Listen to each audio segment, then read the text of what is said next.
Shalom saudara-saudara yang dikasihi Tuhan.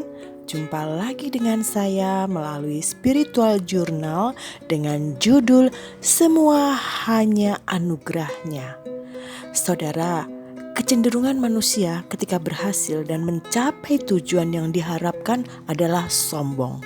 Banyak yang menganggap ketika dia mampu dan berhasil melakukan sesuatu itu karena hasil kerja keras mereka, hasil usaha tanpa mengenal lelah mereka.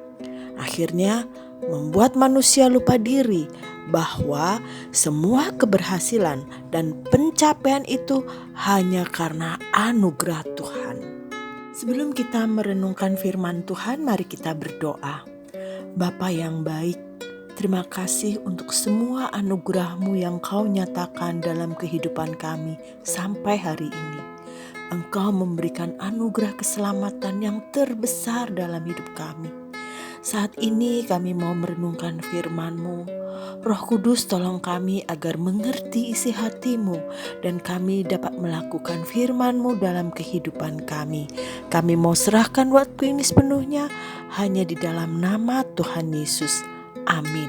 Spiritual Journal kali ini terambil dari kitab Ulangan pasal 9 ayat 1 sampai 6. Pasal 9 ini dimulai dengan seruan Musa kepada orang Israel yang bersiap-siap menyeberangi sungai Yordan untuk memasuki tanah Kanaan. Lebih tepat lagi untuk menduduki tanah Kanaan, tanah yang telah Allah janjikan. Adapun angkatan pertama bangsa Israel sudah mati semuanya, dan yang akan menduduki tanah Kanaan ini adalah generasi selanjutnya. Nah saudara, mari kita membaca Ulangan 9 ayat 1 dan 2. Orang Israel diperingatkan supaya jangan membanggakan jasanya. Dengarlah hai orang Israel, engkau akan menyeberangi sungai Yordan pada hari ini untuk memasuki serta menduduki daerah bangsa-bangsa yang lebih besar dan lebih kuat daripadamu, yakni kota-kota besar yang kubu-kubunya sampai ke langit. Suatu bangsa yang besar dan tinggi, orang enak yang kau kenal dan yang tentangnya kau dengar orang berkata, siapakah yang dapat bertahan menghadapi orang enak? Ayat-ayat yang sudah kita baca tadi memberitahukan pada kita bahwa Allah memerintahkan kepada bangsa Israel melalui Musa bahwa mereka harus melakukan ini agar Israel dapat menduduki Kanaan. Yang pertama, menyeberangi sungai Yordan. Yang kedua, memasuki, dan yang ketiga, menduduki tanah Kanaan. Musa memberikan gambaran pada bangsa Israel bagaimana kondisi tanah Kanaan yang akan mereka tempati. Bangsanya termasuk bangsa yang lebih besar dan lebih kuat. Keadaan kota-kotanya besar dan berkubu sampai ke langit. Orang-orangnya berbadan besar dan tinggi. Orang enak yang terkenal kehebatannya, sehingga tidak ada bangsa yang bisa menandinginya. Ketika merenungkan hal ini, saya jadi teringat pada anak-anak saat mereka masih kecil dan harus menjalani pemeriksaan darah. Saya dan suami melihat raut wajah mereka itu ketakutan. Lalu kami mengambil waktu menjelaskan dan memberikan gambaran hal-hal yang akan dihadapi oleh mereka dalam proses pengambilan darah. Kami paparkan dengan jelas dan perlahan.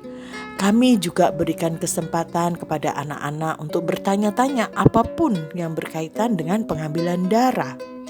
Kami meyakinkan bahwa pengambilan darah itu simpel dan sebentar prosesnya.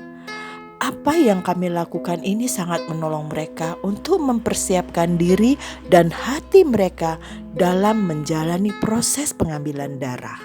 Begitu juga dengan Musa yang menggambarkan kondisi tanah Kanaan dan orang enak yang akan dihadapi bangsa Israel. Pasti ini akan menolong bangsa Israel untuk siap menghadapi orang enak. Mari kita lanjutkan membaca di ayatnya yang ketiga. Maka ketahuilah pada hari ini bahwa Tuhan Allahmu, dialah yang berjalan di depanmu laksana api yang menghanguskan. Dia akan memunahkan mereka dan dia akan menundukkan mereka di hadapanmu. Demikianlah engkau akan menghalau dan membinasakan mereka dengan segera, seperti yang dijanjikan kepadamu oleh Tuhan. Untuk menduduki tanah Kanaan bukanlah hal yang mudah dan ada masalah yang harus dihadapi oleh bangsa Israel. Masalahnya adalah daerah yang akan diduduki tersebut dimiliki oleh orang-orang yang tinggi, besar, dan terkenal kehebatannya. Bisa jadi Israel menjadi tawar hati, kecil hati, dan takut menghadapi orang enak. Di ayat 3 tadi kita sudah membaca bahwa Allah tidak membiarkan Israel berperang sendiri. Allah menyatakan bahwa Dia akan berjalan di depan Israel, laksana api yang menghanguskan. Dia akan memunahkan orang enak. Dia akan menundukkan orang enak di hadapan Israel. Dia akan membinasakan orang enak dengan segera. Ini merupakan janji Allah kepada Israel. Dan Allah ingin Israel dan kita juga meyakini akan penyertaan Tuhan. Saudara-saudara, sampai hari ini kita tidak tahu sampai kapan COVID akan hilang dari peredaran bumi. Sejak muncul pertama kali tahun 2019, berarti ini sudah masuk tahun yang ketiga kita mengalami pandemi COVID seluruh dunia. Bahkan sampai beberapa varian muncul. Akibat dari COVID sangat berdampak dalam kehidupan manusia seluruh dunia. Ada yang kehilangan orang-orang terkasih karena COVID. Ada yang kehilangan pekerjaan, kehilangan usaha, kehilangan langganan, kehilangan sukacita, kehilangan hubungan yang harmonis, dan masih banyak kehilangan yang lainnya. Namun hal yang terpenting adalah kita harus percaya akan penyertaan Tuhan. Ketika kita meyakini penyertaan Tuhan, maka segala sesuatu yang kita takutkan, khawatirkan dapat segera teratasi dan sirna dari hadapan kita. Ketika percaya akan penyertaan Tuhan, maka ada damai sejahtera dan sukacita di hati kita. Mari saudara kita melanjutkan membaca ayatnya yang keempat sampai keenam. Janganlah engkau berkata dalam hatimu apabila Tuhan Allahmu telah mengusir mereka dari hadapanmu. Karena jasa-jasakulah Tuhan membawa aku masuk menduduki negeri ini. Padahal karena kefasikan bangsa-bangsa itulah Tuhan menghalau mereka dari hadapanmu. Bukan karena jasa-jasamu atau karena kebenaran hatimu engkau masuk menduduki negeri mereka, tetapi karena kefasikan bangsa-bangsa itulah Tuhan Allahmu menghalau mereka dari hadapanmu, dan supaya Tuhan menepati janji yang diikrarkannya dengan sumpah kepada nenek moyangmu, yakni Abraham, Ishak, dan Yakub. Jadi ketahuilah bahwa bukan karena jasa-jasamu Tuhan Allahmu memberikan kepadamu negeri yang baik itu untuk diduduki.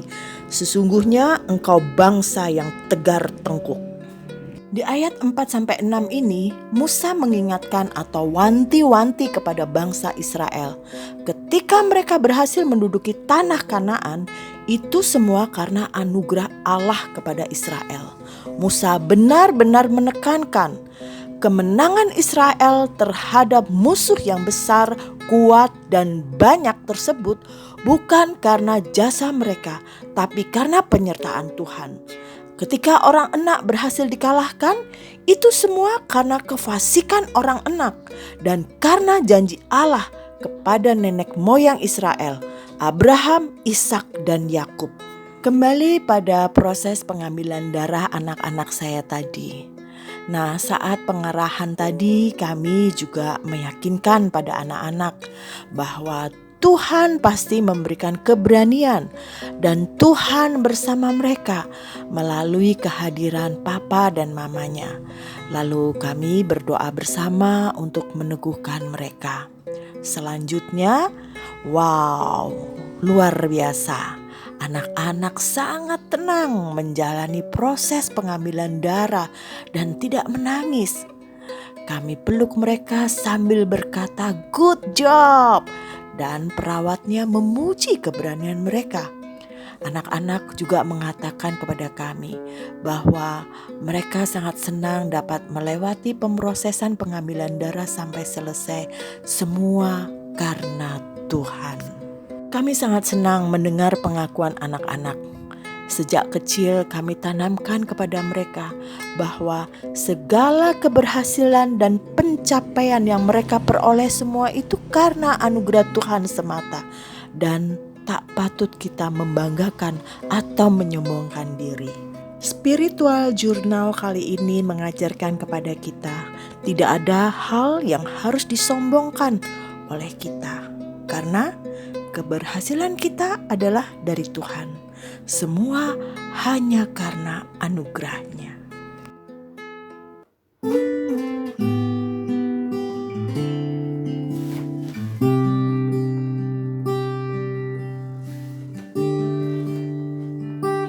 Bukan karena kebaikanku, bukan karena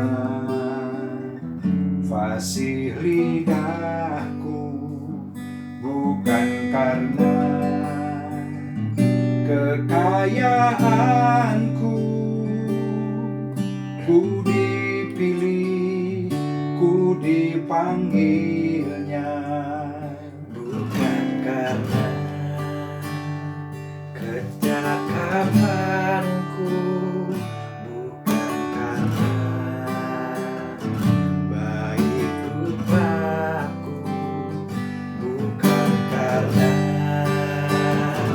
kelebihanku, ku dipanggil, ku dipakainya. Bila aku dapat hidup karenanya, bila aku punya semua daripadanya, semua